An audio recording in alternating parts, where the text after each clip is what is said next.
وبارك وسلم تسليما كثيرا كثيرا. أما بعد فأعوذ بالله من الشيطان الرجيم. بسم الله الرحمن الرحيم. إن الذين قالوا ربنا الله ثم استقاموا تتنزل عليهم الملائكة ألا تخافوا ولا تحزنوا وأبشروا بالجنة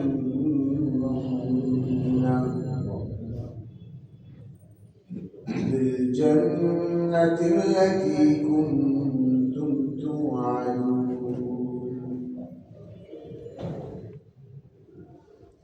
وقال رسول الله صلى الله عليه وسلم: الدين النصيحة. قال: لمن؟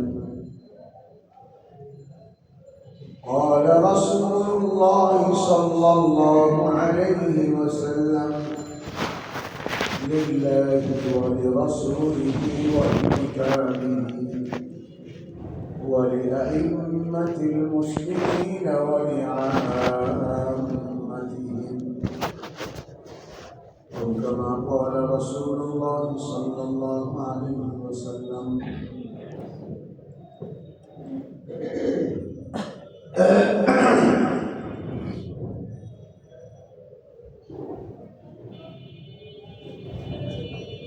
मेरे मोहतरम अजीज दोस्तों, बुजुर्गों,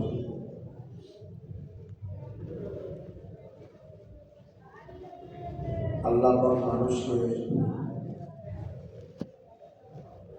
দুনিয়াতে ছোট্ট মুখতাসার একটা জিন্দগি দিয়েছেন।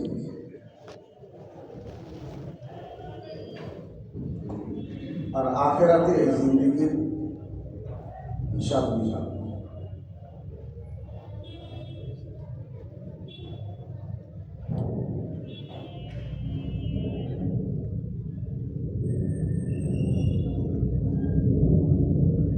হিসাবে কামিয়াব হবে ওই ব্যক্তি যে নাকি দুনিয়াতে দিন সামনে রেখে জিন্দেগি কাটাবে, সে হিসাবে সফল হবে। আর যে দিন সামনে রাখবে না, সামনে রাখার অর্থ হল জীবনের প্রত্যেকটা কাজ দিন অনুযায়ী করে, আল্লাহর হুকুম নবীর তরিকায় আঞ্জাম দেওয়া। আল্লাহ কি চান সেটা করতে চায়, যে এটা দেখে চলবে সে সফল। আর যে দেখবে না সে সাময়িক বাহ্যত একটা কামিয়াবি, সফলতা, আরাম দেখবে, কিন্তু প্রকৃত পক্ষে সে দুনিয়া এরা দুই জাহানেই নাকাম, ব্যর্থ, খাসারা আর লোকসানের মধ্যে ক্ষতিগ্রস্ত, মহা ক্ষতি, শুধু ক্ষতি।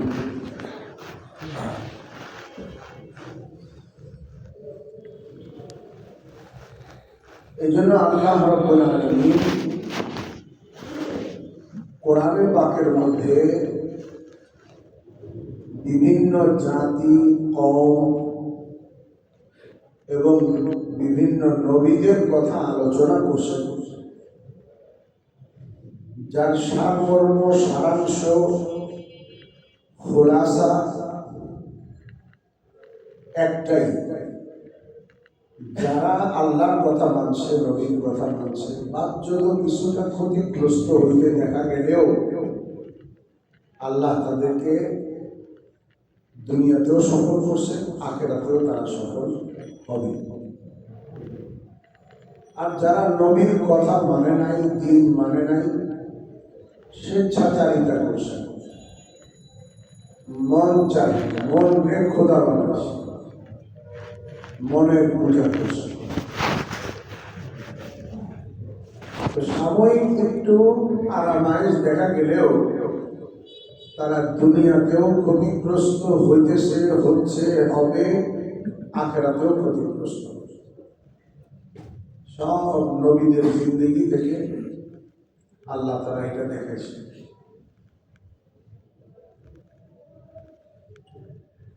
মুসা আলাইহিস সালাতু ওয়াস সালাম মানুষকে দাওয়াত দিয়েছেন যে দেখো, আল্লাহকে মানো, আল্লাহ আমার মাধ্যমে কিছু জীবন ব্যবস্থা দিচ্ছে, এটা মানো, তাহলে তোমরা সফল হবে। নমরুদ এটা মানে না, ফেরাউন এটা মানে না, ফেরাউন বিরোধিতা করছে।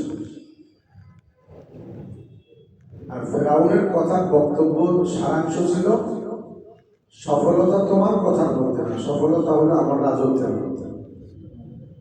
বলছে সে, স্পষ্ট বলছে, আলাইসা লি মুলকু মিসর হাযা, মিশর আমার না, ওয়া হাযিহিল আনহারু তাজরি মিন তাহতি, আর এই যে ঝর্ণা দ্বারা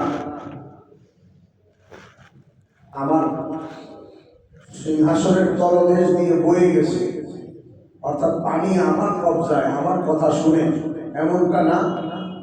তার এই কথার মধ্যে এটাও একটা অর্থ, ওয়াহাদিহিল আনহারু তাজরি মিন তাহতি, তাহাত নিচেকে বুঝায়, তাহাত অধীনকে বুঝায়।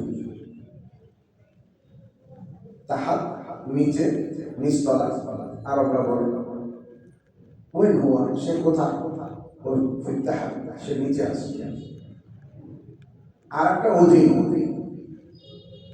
যায়েদ তাহতা আবু বকর, যায়েদ আবু বকরের অধীন।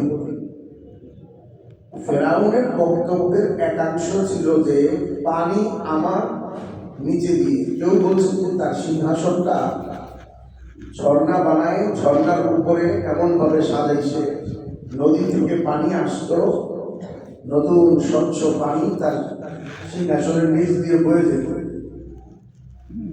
কোন কোন মুফাসসিরিনরা বলছেন যে সে এটা বুঝাইতে চাইছে মিশর আমার, আর মিশরের যে পানি ব্যবস্থা, কারণ রিজিকের জন্য, চাষাবাদের জন্য পানি একটা অত্যাবশ্যকীয় উপকরণ, পানি ছাড়া তো ফসল হবে না। তো সে বুঝাইছে যে পানি আমার অধীন, আমি যা করি তাই শুনাই।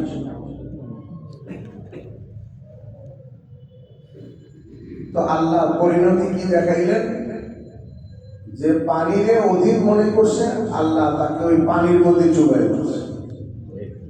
এবং আল্লাহ বলতে চাইছেন, কই পানি না বলে তোমার অধীন, পানি না বলে তোমার কথা শুনে এখন কি অবস্থা, ইঁদুরের মতো পানির মধ্যে চুপ খাইতেছ, ডুব খাইতেছ, আর বলতেছ আমানতু বিরব্বি মূসা ওয়া হারুন, আমি হারুন আর মূসার রবের উপরে ঈমান আনলাম। এখন তো ঈমান গ্রহণযোগ্য না, কারণ আযাবের ফেরেশতা চলে আসে, মালাকুল মউত চলে আসে।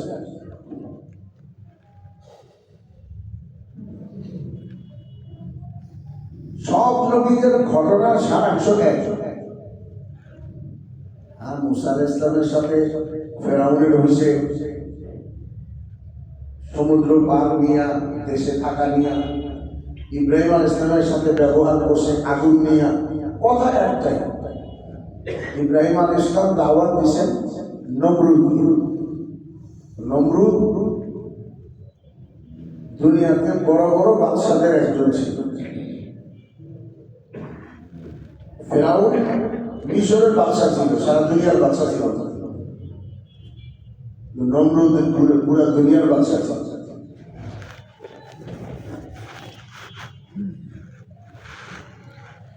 ইব্রাহিম আলাইহিস সালাম দাওয়াত দিয়েছেন যে তোমরা যে মূর্তি পূজা করো, এদের তো কোনো ক্ষমতা নেই। ক্ষমতা তো আল্লাহর হাতে। আল্লাহ যা চান তাই করে। আল্লাহকে মানো, আল্লাহকে মানো, আল্লাহর হুকুমকে মানো। আল্লাহকে মানো, আল্লাহ কি মানো, মানে আল্লাহকে মানো আর আল্লাহর হুকুমকে মানো। উর্দুতে বলে আল্লাহ কো মানো আর আল্লাহ কি মানো। তাইলে তোমার রাজত্ব থাকলেও সমস্যা। নমরুদ বলে যে না, তোমার এই কথা আমি মানি না। তো নমরুদ ইব্রাহিম আলাইহিস সালাতু ওয়াস সালামকে অপমান করার জন্য, একজন মানুষকে মারতে হলে তো লাঠি দিয়ে মারা যায়, কোপ দিয়ে মারা যায়, অল্প একটু আগুন জ্বালাইলেই হয়। কিন্তু ইব্রাহিম চাইছে, নমরুদ চাইছে যে না, ইব্রাহিমকে এমন ভাবে মারবো যে গোটা দেশের মানুষ যাতে ইবরত হাসিল করে, আমার রাজত্ব, আমার খোদায়িত্ব মেনে নেবে। বিশাল অগ্নিকুণ্ড তৈরি করছে আর ইব্রাহিম আলাইহিস সালাতু ওয়াস সালামকে কৌশল করে চরকা বানায়, তার মধ্যে লাগাই, তারপরে আগুনে ফেলছে। তাফসীরে রূহুল মাআনিতে আসে জিবরীল আলাইহিস সালাতু ওয়াস সালাম হযরত ইব্রাহিমকে নিক্ষেপ করছে জোরে। পড়লে ব্যথা হবে না? একদিকে আগুন, একদিকে পড়লে ব্যথা। তো আগুনকে তো আল্লাহ সরাসরি বলে দিচ্ছে, ইয়া নার, হে আগুন, কুনি বারদাও ওয়া সালামান আলা ইব্রাহিম, আমার ইব্রাহিমের জন্য তুমি আরামদায়ক ঠান্ডা। কিন্তু উপর থেকে গায়ে পড়লে তো ব্যথা পাবে। এই জন্য জিবরিল আলাইহিস সালাম তার ডানা দিয়ে ইব্রাহিমকে আস্তে করে জমিনে রাখছে, সশব্দ। আগুন যে কোনো জিনিসকে বরবাদ করে। আগুনের খাসিয়াত, বৈশিষ্ট্য, বরবাদ করে, জ্বালায় দেয়, পোড়ায় দেয়, শেষ করে। কিন্তু আল্লাহ দেখাইছে যে না, আগুনের নিজস্ব বরবাদ করার কোনো ক্ষমতা না। এই জন্য আগুন ইব্রাহিম আলাইহিস সালামকে জ্বালাইতে পারে না। পক্ষান্তরে রশি জ্বালাই দিছে। ইব্রাহিম আলাইহিস সালামকে রাখার পরে জিবরিল আলাইহিস সালাম ডানা দিয়ে মাটিতে বাড়ি দিছে। ওইখানে একটা কুয়া তৈরি হয়েছে, পানি মুখ পর্যন্ত। আর এক ডানা বাড়ি দিছে তো একটা আনারের গাছ হয়েছে আগুনের ভিতরে। আগুন তো গাছ পোড়ায় দেয়, মাটি পর্যন্ত পোড়ায়। কিন্তু আল্লাহ আগুনের মধ্যেই আনারের গাছ লাগাইছে এবং মুহূর্তের মধ্যে পুরা গাছের মধ্যে আনার ধরে গেছে। জিবরিল আলাইহিস সালাম ইব্রাহিম আলাইহিস সালামকে বললেন, আপনি ক্ষুধা লাগলে আনার খান, পিপাসা লাগলে পানি খান, আরাম করেন, আল্লাহ আপনাকে দেখতেছে। আপনার রক্ষণাবেক্ষণ, দেখাশোনা, দায় দায়িত্ব আল্লাহ করতেছে। এমনকি মুসা আলাইহিস সালামের আব্বা আজার, যে নমরুদের পক্ষে ছিল, তিনিও বাইরে দাঁড়াইয়া দেখতেছিলেন যে এই ঘটনা ঘটতেছে। তো তিনি বলে ফেলছেন, নি'মার রব্বু রব্বুকা ইয়া ইব্রাহিম, ইব্রাহিম, রব হিসেবে তোমার রবই বেশি। আমরা যারা মানি নাড়াচাড়া করতে পারে না, মাসি বললে বসে খেলাইতে পারে না। ইব্রাহিম আলাইহিস সালাম সবগুলা কুড়াল দিয়ে ভাঙা বড়টার কান্দের মধ্যে কুড়াল চলে দিচ্ছে। তো লোকের আয়েশা জিজ্ঞাসা করতেছে, কাজ কে করলো? একজনে কয়, ক্বালু সামি'না ফাতান ইউকালু লাহু ইব্রাহিম। এক যুবক আছে যারা ইব্রাহিম বলে, তার সম্পর্কে আমরা শুনছি, সেই রকম বলে, বলে ডাকো। ডাকছে, ক্বালু আনতা ফাআলতা হাযা, বিআলি হাতিনা ইয়া ইব্রাহিম, ইব্রাহিম আমাকে খোদার লগে কি তুমি এরকম করছো? ইব্রাহিম আলাইহিস সালাম বলতেছে করি নাই, এটা বলে করছি করি নাই এটা বলে কি বলছে? ফার্স্ট আলু আমার জিগায় না যা কান্দের উপরে কুড়াল রাখা আছে হিসাবে তো মনে হয় আমরা ওই করছি, ওর জিজ্ঞেসই তো পারে যে তুই করছো কিনা এরকম, বা আপনি বড় খোদা ছোট গুলোরে মারছেন কিনা। এই কারণ যদি কথা বলতে পারে, বলে না এরা তো কথা বলতে পারে, ওই যদি বলতে না পারে এমন জিনিসের ইবাদত করোই কেন যে কথা বলতে পারে?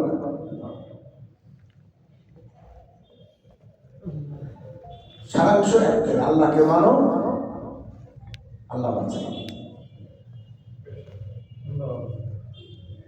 আল্লাহকে মানা এইটাকে বলে বাহ্যিক, এটা আভ্যন্তরীণ ব্যবস্থাপনা, যে দিল দিয়া মানে আল্লাহ তারা ভিতরগত একটা ব্যবস্থাপনা আছে, আর একটা বাইরের ব্যবস্থাপনা। বাইরের ব্যবস্থাপনা কি? বাইরের ব্যবস্থাপনা হলো ক্ষুধা লাগছে খানা খাও, পিপাসা লাগছে পানি খাও, ক্লান্ত হইছো ঘুমায় যাও, সমস্যা দূর করার জন্য টাকা কামাই করো, সুস্থতার জন্য হাসপাতাল যাও, ঔষধ খাও, ইজ্জত চাও তো পদ পদবি বানাও, এটা হইল বাচ্চা। আর পিছনে এটা হইল পরীক্ষা, পর্দার পিছনে আল্লাহ রাখছেন শান্তি চাও, সম্মান চাও, ইজ্জত চাও, রাহাত চাও, সুকুন চাও, ইতমিনান চাও, দুনিয়াতে চাও, আখিরাতে চাও, তুমি পুরুষ হও, মহিলা হও, দেশে হও, বিদেশে হও, বাদশাহ হও, প্রজা হও, যেই হও, তুমি যদি চাও তাহলে পর্দার পিছনের কথা হলো আল্লাহকে মানো, আল্লাহর হুকুমকে মানো, আল্লাহকে মানো, আল্লাহর হুকুমকে মানো। বাহ্যিক ব্যবস্থাপনা যতই তোমার বিরুদ্ধে যান, এটা নিয়ে তোমার ঘাবড়াইবার কোনো বিষয় নেই। আমি যদি না মানি তাইলে বড় মুসিবত হয়ে যাবে। তুমি পরোয়া করো না, তুমি আল্লাহকে মানাবে। যদি অতীতের লোকেরা আল্লাহকে মানত, একটা হুকুম জারি করতে গিয়ে ভয় পায়, আমেরিকা কি বলে, ব্রিটেন কি বলে, বিশ্বের বড় বড় দেশ যারা আমাদেরকে লোন দেবে তারা কি বলে, IMF কি বলবে, তারা আমাদেরকে ফান্ড দিবে কিনা, এই জন্য হুজুররা সবাই মিলা করতেছে, ওলামা ইকরাম করতেছে। আবার কি বলে, হুজুর আপনাকেও কথা ঠিক, কিন্তু আপনাকেও কথা কইলে তো আমাদের লোন দিব না, আপনাদের কথা শুনলে আমার তো রাখবো না, দরকার রাখছে রাখে তো না। তুমি মনে করছো তাকে কথা শুনতে থাকবা, তাও তো পারো না, পারো। তুমি মনে করছো যে আল্লাহর নাফরমানি করলে, তাদের চাকরিটা করলে তুমি থেকে যেতে পারবে, তুমিও থাকতে পারো নাই, এখন যারা আছে বা আসবে তারাও থাকতে পারবে না যদি আল্লাহ না চায়।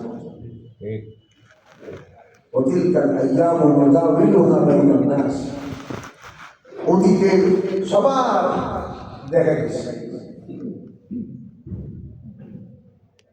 এই জন্য মেরে মহতারাম আজিজ দোস্ত,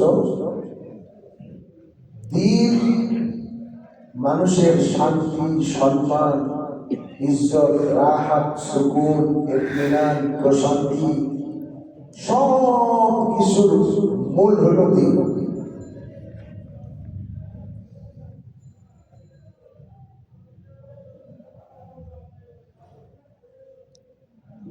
ভাই ভাই মহব্বত, মধ্যস্থতাকারী দিন। কারণ মানুষে মানুষের জোড়া লাগাইবার ব্যবস্থা দিন, কাঠে কাঠে জোড়া লাগাইবার ব্যবস্থা প্যারা কি কাগজে কাগজে লাগাইবার ব্যবস্থা কাঠা, আইকা, গাম। ইটে ইটে লাগাইবার ব্যবস্থা সিমেন্ট, স্বামীর সাথে স্ত্রী, স্ত্রীর সাথে স্বামী, ভাই ভাই, বাপ বেটা, মানুষে মানুষের জোড়া লাগাইবার ব্যবস্থা দিন। আইটা দিয়া বিল্ডিং এর ইট লাগাইলেন, ওই দেয়াল থাকবে। আর কাগজে কাগজে জোড়া দেওয়ার জন্য সিমেন্ট যদি দেয়, তো কাগজের অস্তিত্ব থাকবে? যেখানে যেটা জোড়া দিতে হবে। মানুষে মানুষের জোড়া লাগাইবার বিষয় হলো দিন। এখন মানুষ চায় টাকা দিয়ে জোড়া লাগাইবে, এটা কখনোই হবে, কোনোদিন হবে। মানুষে মানুষের জোড়া লাগাইবার, স্বামীকে স্ত্রীর সাথে জোড়া লাগাইবার ব্যবস্থা কি? দিন।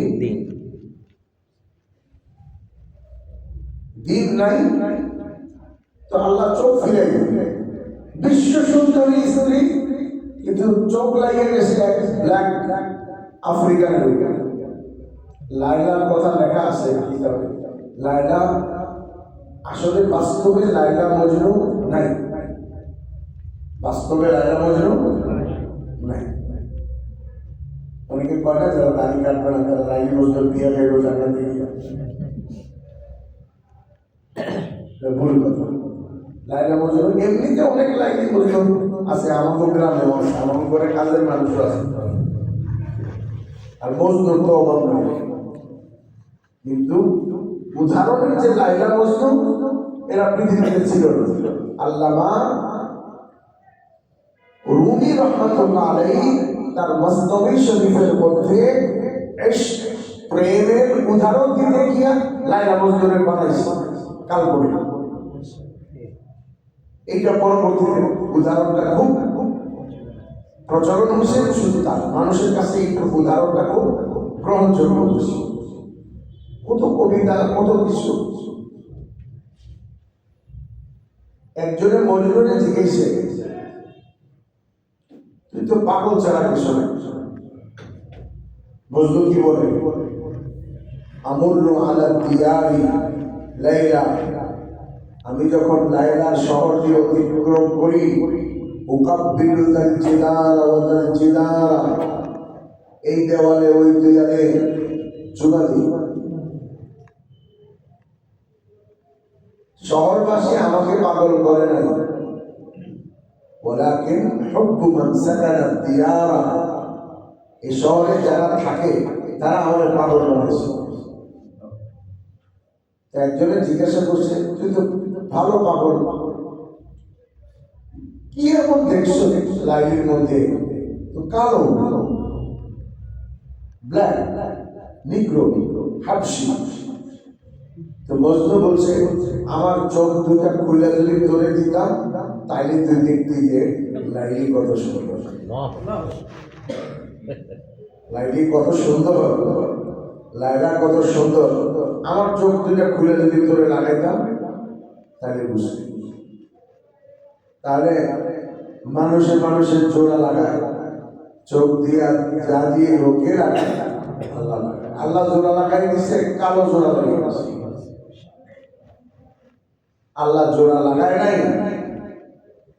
তো কোর্টে গিয়ে দেখেন মিস ওয়ার্ল্ড আরো কত বড় বড়, বেশি দিন থেকে না। চায়নার জিনিস যদি যায় দিনও যায়, চায়নার স্যান্ডেল, জুতা, সাবেক এগুলো বলে বেশি দিন যায় না, অতদিনও টিকে না।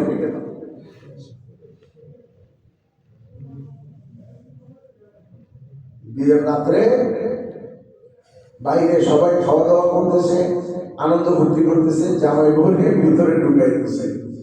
পট করে রোগের ভিতর থেকে স্যান্ডেল একটা বাইরে আসে। স্যান্ডেল না এলে কেউ বুঝতো না। কাছের মানুষ পরে খবর নিচ্ছে কি হচ্ছে। রাগ করে একজন জুতা মারছে, ঘটনা চক্রে জুতা দরজার ফাঁক দিয়ে বাইরে গেছে। আপনারা মনে করবেন কারণ এটা কিভাবে সম্ভব? তার কারণে এখন তো বিয়ের আগের দিনে তো বিয়ের রাত্রে বাসরের আগে মানুষ দেখতই, মেয়ে দেখাকে এটা পুরুষরা লজ্জার বিষয় মনে করে। এক উস্তাদ তার মেয়ে বিয়ে দিয়েছে। ছাত্রকে বলছে, আমার মেয়ে বিয়ে করতে রাজি আছো? জি হুজুর। আমার মেয়ে কালো, আমার মেয়ে কানা, আমার মেয়ে বোবা। জি হুজুর। কারণ আমার উস্তাদের সম্পর্ক দরকার। রাতের বেলা গিয়ে বিবি অনেক সুন্দর, চোখ ভালো, কথাও বলতে পারবে, কথা বুঝতে পারবে, তুমি কথা বলতে পারবে? হ্যাঁ, কেন? হুজুর যে আমার একটু কথা বলতে পারবে না, কানা, দৌড়ে গেছে। হুজুর আপনি কি করলেন? কেন, কি দেখছো? আপনি বললেন কানা, বোবা, কালো। আমি তো তার ব্যতিক্রম দেখতেছি। সে আমার মেয়ে কোনোদিন গায়ের মাহরামকে চেহারা দেখাইয়া চেহারা কালো বানায় নাই আল্লাহর কাছে, এই জন্য সে সুন্দর। আমি কানা বলছি, মানে কেউ দেখেই নাই, কালো বলছি। আর সে অন্য কোনো গায়ের মাহরামকে দেখে নাই, এই জন্য তাকে কানা বলছি। আর কখনো সে অযথা ফাহেসা, গালিগালাজ, বন্ধ কথা বলে নাই, এই জন্য তারে আমি বোবা বলছি।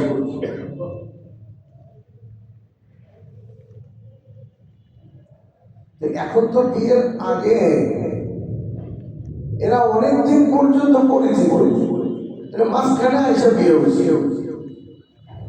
তো যার কারণে পূর্বেকার ঘটনা বলে রাত্রে ঝগড়া, তোমার কইলাম এরকম করতে, তুমি করছো এরকম, তোমার বললাম মনে দেখতে, তুমি করছো এরকম, জুতো মারামারি করছো বিয়ের আগে।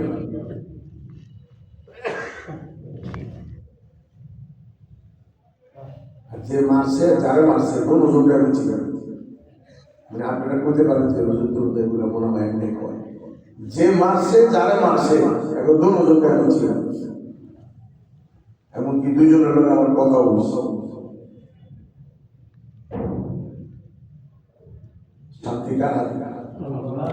অথচ ওই রাত্রে আমি জানি যতটুকু পার্সোনা থেকে সাজাই নিয়ে গেছি, বিউটি পার্লার পার্সোনা যেটা আছে এখান থেকে সাজাই গেছে। আর আমি এরকম দেখছি যে সকালবেলা ছেলেকে বলছি যে আপনি কি তৈরি আছেন? জি আমি তৈরি আছি। আজকে বিয়ে করতে তৈরি আছেন? এখন তো 11টা বাজে সকাল, আজকেই? ভাই আজকে হতে পারে, আমি তৈরি আছি। ঠিক আছে, মাগরিবের পরে আসো, মাগরিবের পরে বিবাহ। গিয়ে আমার বোনকে কইলাম, আমার পাঠাইছি না তুমি ছেলে দেখতে, আমি কিন্তু বিয়ে ঠিক করে আসছি। আমার বোন ঠিক করে ফেলছো? কবে? মাগরিবের পরে।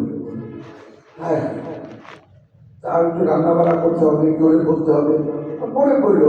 এখন যে কজন বাসার পাশে আসে আছে এগো ডাক দাও, তোমার তুলে হয়তো অফিসে গেছে, যার মেয়ের বিয়ে গেছে অফিসে, ওই ডাক দাও, ফোনে বলো চলে আসছে, ফোনে বলছে চলে আসছে। ছেলে তার এক চাচা গাজীপুর থাকে, তারে নিয়ে আসছে। আমারে বলছে কিছু কেনাকাটা এক দোকানে গেয়া একটা সুটকেস নিয়ে একটা দোকানে যাবে, যাই করবেন ভাই আলতা দেন, সোনো দেন, পাউডার দেন, কি কি দেন, আধা ঘন্টা লাগবে। আপনি যদি অসুবিধা হয় তাহলে আমি কিনে দিই, এক দোকান থেকে কিনে নিয়ে আসবেন।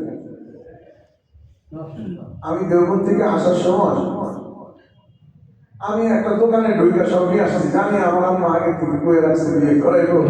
এক দোকানে ঢুইকা যা যা লাগে ক্লিপ সব একটা বাক্সে বলে নিয়ে আসছি। আমারে বলছে, আম্মা আপনি বলছিলেন এই জন্য কষ্ট না হয়, এটার মধ্যে কিছু জিনিস নিয়ে আসছি। আম্মা খুব খুশি হয়েছে। আমার বাচ্চাদেরকে বলছি কি ওইটা ধরবা না, সহজ। আর দিন দিন খুব সহজ। দিন মানলে জিন্দগি পানির মতো, আর দিন না মানলে পানি আর পায়েস বগের বগের। পায়েস কত নরম, সফট, মজার জিনিস। ওই যে বুঝে উস্তাদ কানা জিজ্ঞেসে, ছাত্র জিজ্ঞেসে উস্তাদ যে পায়েস খাবেন, তো পায়েস কেমন দেয়?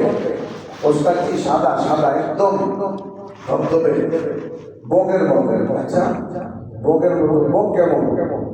ওস্তাদ এই যে হাতটা এরকম করে দেখেছে, ওস্তাদ ধরছে, না না এটা আমার গলা দিয়ে যাবো না, আমার গলা একে যাবে। আসলে পায়ে সেরকম ছিল না। তো দিন খুব মজার ছিল, আমরা এখানে কঠিন বানাইছি। তার মূল কারণ হলো দিন যে ইমানের উপরে ভিত্তি করে চলে, যে শক্তিটা ভেতর থেকে পায়, যে শক্তিটা মানুষকে দিনের উপরে চালায়, আমাদের ভিতরের সিসি অশ্ব শক্তি যেটা, এটা নাই।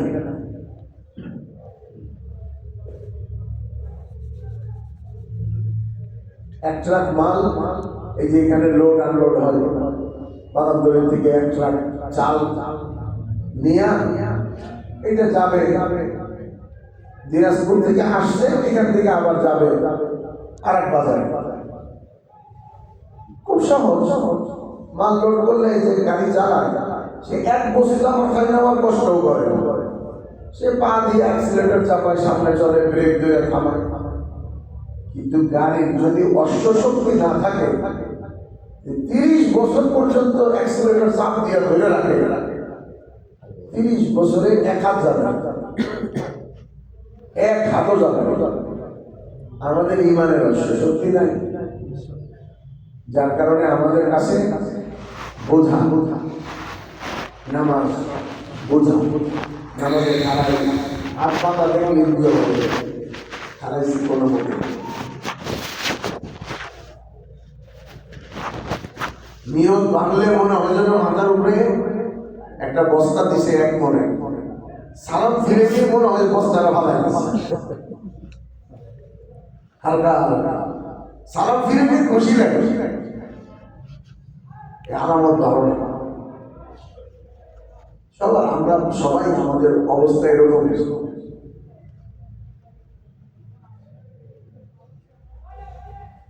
তো মেরে মহতারাম আজিজ দোস্ত, এই জন্য ইমান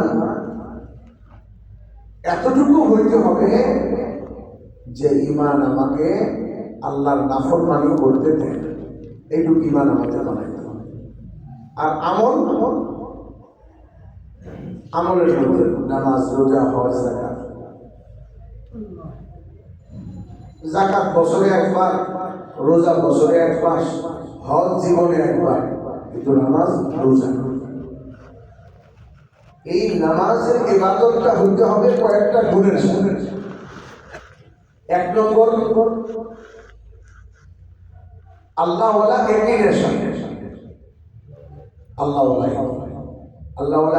কর্মেওয়ালা আল্লাহ, যা চান তা করতে পারে, রাতকে দিন করতে পারে, দিনকে রাত করতে পারে। এইটুক জায়গা ঠান্ডা করার জন্য কত বুলাইছে, কত খরচ।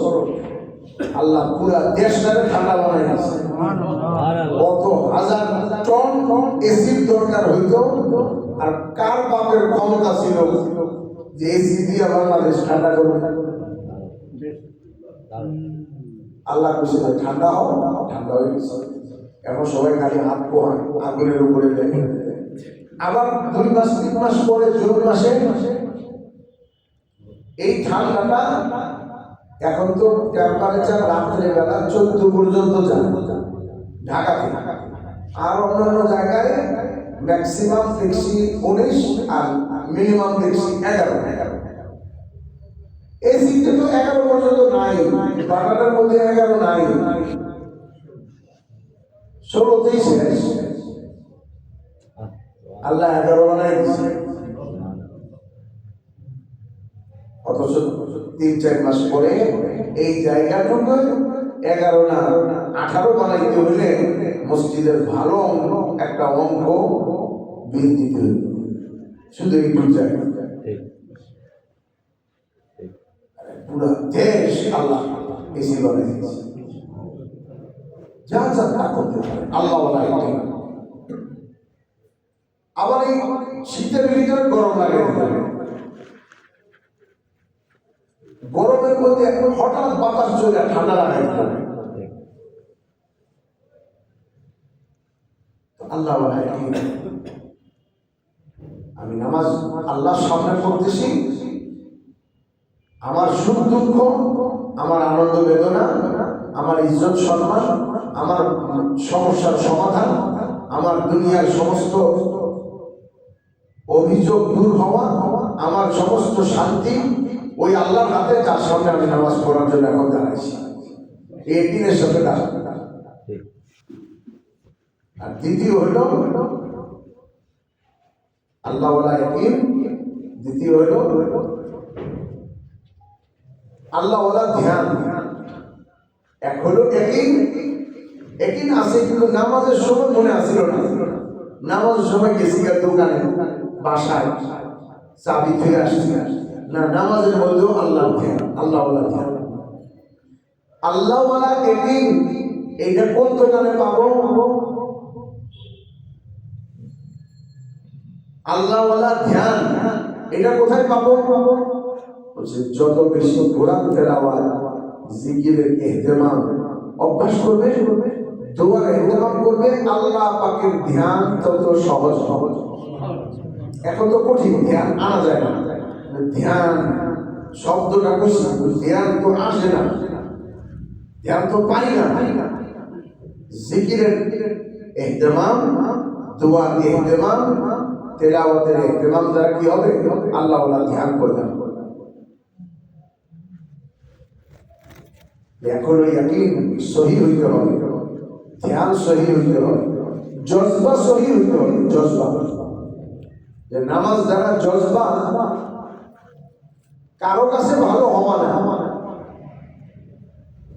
এক ডাক্তারের বসে নামাজ পড়লে এক্সারসাইজ হবে, আর রোজা রাখলে পেটের স্টোমাকের ওয়াশ হয়, তার হজম শক্তি বৃদ্ধি পায়। আর রোজা রাখে বেশি করে, এটা সহি জজবার সাথে। রোজা তো রাখছে, জজবা সহি না। জজবা হলো স্লিম হবে। তো স্লিম হলে কি হবো? স্লিম মানুষ তো জাহান্নামে যাবে। অনেক শুকনা পাতলারাও জাহান্নামে যাবে। আর জুবাইরুল হাসান সাহেবের মধ্যে এরকম অনেক মোটা মানুষ জান্নাতে যাবে। আসল জিনিস কি? জজবা সহি, ইয়াকিন সহি, ধ্যান সহি, জজবা সহি, তরিকা সহি। ইয়াকিন সহি, জজবাও সহি, কিন্তু ধ্যানও সহি, কিন্তু তরিকাটা করে। নামাজ দক্ষিণ দিকে পড়া শুরু করছে, কেবলার দিকেই পড়ছে, আসরে করে নফল পড়া শুরু করছে। তরিকা সহি, তরিকা সহি বলে এটা পাইব কই? ধ্যান তো পাবো জিকিরের মধ্যে, এখানেটা বইলে পরে বলবে। ধ্যান পাবো জিকিরের মধ্যে, জজবা কই পাবো? ওটা বাকি আছে। জজবা সহি, জজবা তালিমের হাতে। এই যে আমরা চিন্তাধারায় আসছি, তালিমে বসছি না,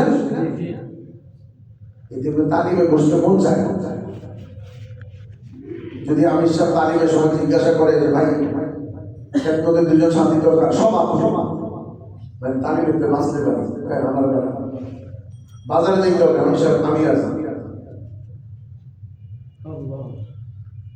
কিন্তু খ্যাতমতের সাথীরা যদি বলে খ্যাতমত একজনেই পারবো, আর একজন যে তালিমে বসে সব আমি গোসলটা খুলে দিতে পারি, তালিমে দিয়ে না। তালিমের দ্বারা কি হবে? জজবা সহি হবে, জিকিরের দ্বারা ধ্যান সহি হবে। আর কি? তরিকা সহি। তরিকা সহি এলেম দিয়ে রাখবে, হয় নিজে আলেম হইতে হবে, অথবা আলেমের স্বর্ণাপন্ন হইতে হবে। দুইটার একটাও যদি না হয়, তাইলে তরিকা গলত হওয়ার কারণে সহি একদিনের সাথে, সহি জজবার সাথে, সহি ধ্যানের সাথে দাওয়াতের কাম আর ইবাদতের কাম যেটাই করুক, তরিকা গলত হওয়ার কারণে এটা গ্রহণযোগ্য হবে। এই জন্য তরিকা সহি হবে কোন থেকে? আলেমের কাছে। হয় আলেম হইতে হবে, অথবা আলেমের কাছে দেখতে হবে। যেটা রাসূল বলছেন, কুন আলিমান আও মুতাআল্লিমান আও মুস্তামিআন আও মুহিব্বান ওয়ালা তাকুন খামিসান ফাতাহলিমান। ছাত্র শিক্ষক আলেম হও, তাহলে ছাত্র হও, তাহলে শুনো, তাহলে মহব্বত করো, বাস এই পর্যন্তই, এর বাইরে আর যাবে না। যদি দেখলে গা জ্বলে, এখানে এক জায়গায় জোরের আগের দিন বয়ান করতে আসছি, তো ওইখানে কিছু ভাই যারা সাত সাতকে লাইলা মজনুর মতো ভালোবাসে, তো এরা গিয়া মসজিদে ইমাম সাহেবকে বলেছে উনি এখানে না আসুন। তো ইমাম সাহেব বলছে কেন? বলছে উনি আমাদের মতের সাথে মিলে না। আপনার মতের সাথে মিলে না, কত মানুষ আছে, আর উনি এখানে আসতেছে মাদ্রাসার প্রোগ্রাম, এটা কথা বলবে মাদ্রাসার ব্যাপারে, আপনাদের এটা বলার পরে বলে আচ্ছা ঠিক আছে, মাদ্রাসার ব্যাপারে বলে বলুন, তাহলে আমাদের আপত্তি নেই। জজবা সহি, ধ্যান সহি, একই সহি, তরিকা সহি, আরেকটা শেষে আরেকটা নিয়ত সহি, আরেকটা কি নিয়ত সহি, ইখলাস, আল্লাহকে রাজি করার জন্য। 2 রাকাত অনেক ওজনদার হবে, যেন কিয়ামতের দিন আমলকে গণবে না, ওজন করুন। একটা হলো গণনা করা, প্লিজ, যে জিনিস গণনা করে এইটার মূল্যায়ন সংখ্যার উপরে। কিয়ামতের দিন আল্লাহ নামাজ সংখ্যার উপরে মূল্যায়ন করবেন না, ওজনের উপরে। কোয়ালিটিটা হবে ওজনের দিকে। 2 রাকাত নামাজ ইখলাসের সাথে, 2 রাকাত নামাজ না, 2 রাকাত নামাজে কয়টা সিজদা? 4টা না, একটা সিজদা, ইখলাসের একটা সিজদার ওজন এত বেশি, খায়রুম মিম্মা তালাআত আলাইহি শামস, যত জিনিসের উপরে সূর্যের আলো পড়ে, টুইন টাওয়ারের উপরে পড়ে, দুবাই বুর্জ খলিফার উপরে সূর্যের আলো পড়ে, বুর্জের আরবের উপরে সূর্য আলো পড়ে, মালয়েশিয়ার টুইন টাওয়ারের উপরে পড়ে, আমেরিকার টুইন টাওয়ার তো গেছে, এখন আম্পায়ার স্টেট বিল্ডিং আছে, আম্পায়ার স্টেটের উপরে সূর্যের আলো পড়ে, যত শহর বন্দর আর মান দৌলতের উপরে সূর্যের আলো পড়ে, তার চেয়ে ইখলাসের একটা সেজদার দাম বেশি। এই 5টা জিনিস, সহি আকীদ, সহি জজবা, সহি ধ্যান, সহি তরিকা, সহি নিয়ত, 5টাকে একটা প্যাকেজ তৈরি করা হয়েছে। এটা একটা প্যাকেজ। সে প্যাকেজটা কি? 4 মাস আল্লাহর রাস্তায় সকাল থেকে রাত পর্যন্ত একজন মানুষের অধীনে থেকে একিনের কথা বলো, তালিমে বৈশাখ জজবা বানাও, 3 তাসবিহ তেলাওয়াত দিয়া ধ্যান বানাও, আর ইখলাসের কথা দাওয়াতের মাধ্যমে বানাও। তাহলে প্যাকেজ সহি আকীদ, সহি জজবা, সহি ধ্যান, সহি নিয়ত, সহি তরিকা, 5টা হবে। এই 5টা প্যাকেজ পাওয়া যাচ্ছে। বলেন এখন এই 5টা প্যাকেজ কারা কারা দিবে? আমার তো দরকার, অনেক বেশি দরকার। বলেন, যাদের 4 মাস হয় নাই